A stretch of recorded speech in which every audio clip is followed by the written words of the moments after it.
সম্মানিত চাষি ভাইরা, আশা করি সকলেই ভালো আছেন। এই আশা ব্যক্ত করে আপনাদেরকে আমি আজকে যে বাগানটি দেখাবো, এটি একটি মালটা ও পেয়ারা এবং আম এর সংমিশ্রণে এই বাগানটি রোপণ করা হয়েছে। এই বাগানটি একটি মিশ্র বাগান। আর এই কৃষক কি ভুল করছে, কি কারণে তার গাছে এই অবস্থা, গাছটিতে কি পরিমাণ ফল আসছে, তার বিস্তারিত ভিডিও আপনাদেরকে দেখাবো। বিস্তারিত বলবো। আপনারা যদি কেউ করে থাকেন, এভাবে করে থাকেন, তাহলে আশা করি এরকম ভুল করবেন না যে ভুলগুলো এই কৃষক করিয়েছে। এই কৃষক কি ভুল করছে আসুন তাই দেখি। যে গাছটি দেখতে পারতেছেন, এটি একটি মালটা। এই গাছটিতে তেমন কোনো মালটা আসেনি, কারণ পর্যাপ্ত পরিমাণে সার, জৈব সার এবং কীটনাশক, সময় মতো কীটনাশক প্রয়োগ করতে পারেনি এবং সেচের অভাব ছিল, যার কারণে এটিতে মালটা আসেনি তেমন একটা। আসুন আর একটু ভিতরের দিকে যাই।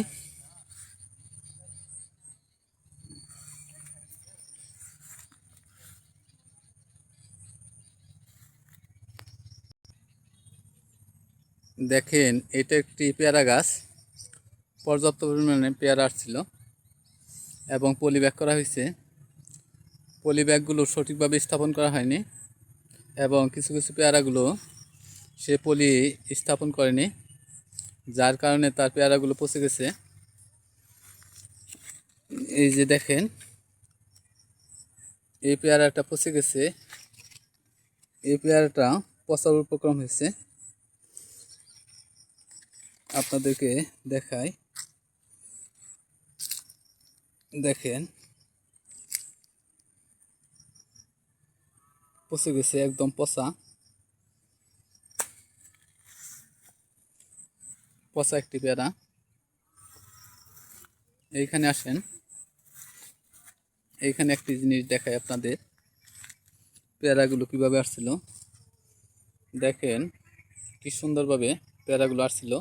পেয়ারাগুলোর সাইজ খুব ভালো, কিন্তু সঠিকভাবে পরিচর্যা না করার কারণে তার বাগানটির আজকে এই অবস্থা। তিনি এখান থেকে পেয়ারাগুলো সংগ্রহ করতে পারেনি। আবার পেয়ারা আসছে, দেখেন ছোট ছোট পেয়ারাগুলো আসছে। এই পেয়ারাগুলোতে এখন সাইপারমেথ্রিন গ্রুপের ওষুধ প্রয়োগ করতে হবে, তা না হলে পূর্বের পেয়ারার মতোই অবস্থান হবে এবং পলিব্যাগ স্থাপন করতে হবে।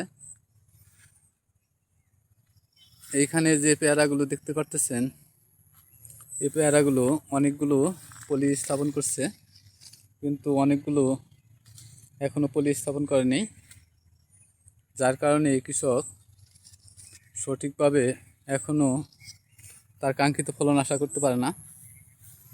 করতেও পারেনি এবং কাঙ্ক্ষিত ফলন সে গড়ে তুলতে পারেনি। এই যে মালটা গাছ, এটি দেখেন অত্যন্ত পুষ্টিহীনতায় ভুগছে। এই গাছটি একদম রুগ্ন অবস্থান আছে।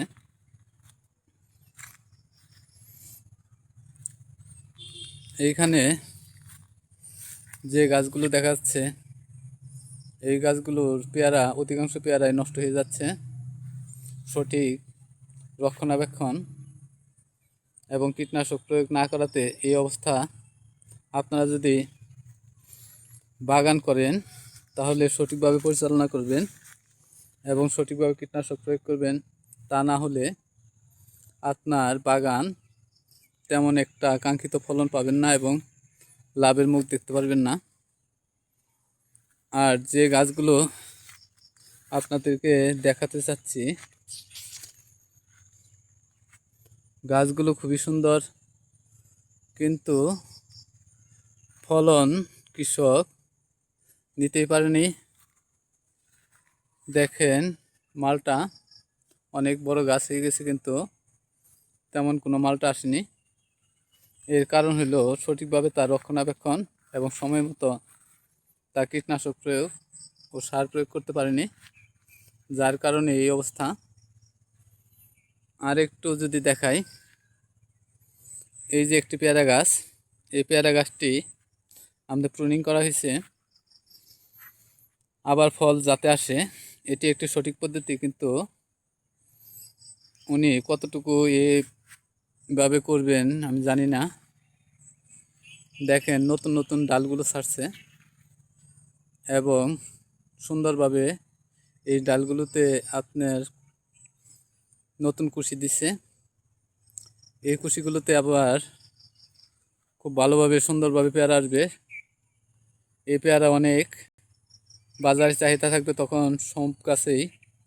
যদি এভাবে প্রুনিং করে দেওয়া হয় তাহলে আপনার পরবর্তীতে আবার এই মৌসুমেই কিছুদিন পরে আবার নতুন নতুন ডাল ছেড়ে এগুলোতে পেয়ারা আসবে।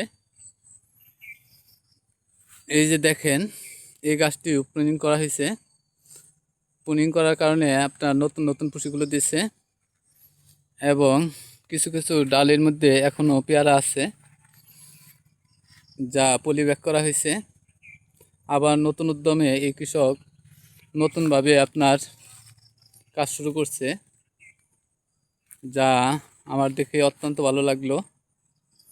আশা করি আপনাদের ভালো লাগবে। দেখেন এই গাছটিতে পর্যাপ্ত পরিমাণ ফল আছে, কিন্তু অধিকাংশ ফলই ছত্রাকজনিত কারণে পচে গেছে এবং কীটনাশক না প্রয়োগ করার কারণে, আগে কীটনাশক প্রয়োগ না করার কারণে গাছগুলোর পেয়ারা সঠিকভাবে বেড়ে ওঠে নাই এবং তা পোকা আক্রমণ করছে। এইখানে দেখেন অনেক পেয়ারা, এই পেয়ারাতে অনেকগুলো পেয়ারাই নষ্ট, ম্যাক্সিমাম পেয়ারাই নষ্ট। কিছু কিছু পলিথিনে আছে যা আপনার কিছু কিছু পলিথিনে যারা যে পেয়ারাগুলো আছে এই পেয়ারাগুলো সঠিকভাবে রক্ষণাবেক্ষণ করলে বাজারে বিক্রি করার উপযোগী হবে আশা করছি। এখানে এই গাছটি দেখেন কিভাবে প্রুনিং করছে। এখানে প্রচুর পরিমাণে কুশি আসছে এবং ফলও আসছে। আশা করি উনি তার ভুল বুঝতে পেরে এই গাছটিতে প্রুনিং করে দিয়ে আপনার পরবর্তী ধাপে ফল সংগ্রহ করার জন্যে উনি উদ্যোগ নিয়েছেন। কিন্তু এই গাছটিতে আপনি পর্যাপ্ত পরিমাণে টিএসপি, ইউরিয়া, এমওপি, সালফার, বিভিন্ন রকমের রাসায়নিক সার, বোরন এবং কীটনাশক গাছের গোড়ায় প্রয়োগ করতে হবে, কিন্তু উনি এখনও করেনি, যার কারণে ওনার ফলন কিছুটা ব্যাহত হতে পারে। প্রুনিং করার পরে গাছে আপনার যত দূর সম্ভব আপনার দ্রুত গতিতে তার গোড়ায় সার প্রয়োগ করতে হবে। এই যে দেখেন আরেকটি গাছে আপনার প্রুনিং করা হয়েছে। প্রুনিং করার প্রধান কারণ হলো প্রথম ধাপ উনি পার করছেন। এইখানে অনেকগুলা কুশি আসছে। এই কুশিগুলা আপনার পরবর্তী যখন একটু বড় হবে তখনকার ফুলসহ বের হবে এবং নতুন ফল সংগ্রহ করবে, যার কারণে প্রুনিং করা হয়েছে। পেয়ারা গাছ এভাবে প্রুনিং করতেই হয়। প্রুনিং করার পর যে নতুন ডালপালাগুলো ছাড়ে তার মধ্যে ফলগুলো বড় বড় আকারে হয় এবং প্রচুর পরিমাণে ফল আসে। এটা একটু সঠিক পদ্ধতি, কিন্তু উনি গোড়ায় এখনও সার প্রয়োগ না করাতে একটি মারাত্মক ভুল কাজ করছে। কিছুটা ফল তার ব্যাহত হতে পারে। এইখানে দেখেন একটি মালটা গাছ। মালটা গাছটি আপনার কোনো ফল নেই, কীটনাশকের অভাব এবং পর্যাপ্ত পরিমাণে সারের অভাব, সঠিকভাবে পরিচর্যা করতে না পারায় এই গাছটির এই অবস্থা। এইখানেও কিছু ডালপালা প্রুনিং করা হয়েছিল, কিন্তু সঠিকভাবে প্রুনিং না করাতে আপনার ডালগুলো মরে গেছে। আপনারা কিভাবে প্রুনিং করতে হয় পরবর্তী ভিডিওতে আপনাদেরকে দেখিয়ে দিব হাতে কলমে, যাতে আপনারা খুব সহজেই গাছগুলো প্রুনিং করতে পারেন। পুনিং করা একটি অত্যন্ত জরুরি কাজ। দেখেন, প্রত্যেকটি গাছে মোটামুটি পুনিং করা হয়েছিল, কিন্তু তার সঠিক পদ্ধতি না থাকার কারণে আপনার গাছগুলো আপনার সঠিকভাবে আপনার বেড়ে ওঠেনি এবং আপনার সঠিকভাবে ফল দেয়নি। এই গাছটি তো পুনিং করা হয়েছিল, কিন্তু পুনিংটি সঠিকভাবে হয়নি, যার কারণে আপনার গাছটিতে আপনার কাঙ্ক্ষিত ফলন এই কৃষক পায়নি। কী কারণে পায়নি পরবর্তী ভিডিওতে আপনাদের দেখিয়ে দিব। এইখানে দেখেন যে গাছটিতে ফল অবস্থায় থাকা অবস্থায়ও কৃষক পুনিং করে দিয়েছে। উনি পুনিং পদ্ধতি কেবলমাত্র কিছুদিন যাবৎ শুরু করেছেন। আশা করি সবগুলো গাছই পুনিং করে আপনার পরবর্তী ধাপে উনি আপনার বাগানটি সঠিকভাবে রক্ষণাবেক্ষণ করবেন এবং কৃষক আপনার ফল সংগ্রহ করতে পারবেন। আর কিভাবে প্রুনিং করতে হয় সঠিক পদ্ধতি কি, শুধু ডাল কেটে দিলেই প্রুনিং করা হয় না। প্রুনিং করার কিছু নিয়ম আছে এবং কি কি সার দিতে হয় পরবর্তী ভিডিওতে আমি আপনাদেরকে জানিয়ে দেব। এই গাছগুলো আপনার সঠিক পদ্ধতিতে প্রুনিং করা হয়নি, যার কারণে আপনার গাছের গ্রোথ অত্যন্ত কম এবং ফলনও কম হবে আশা করি।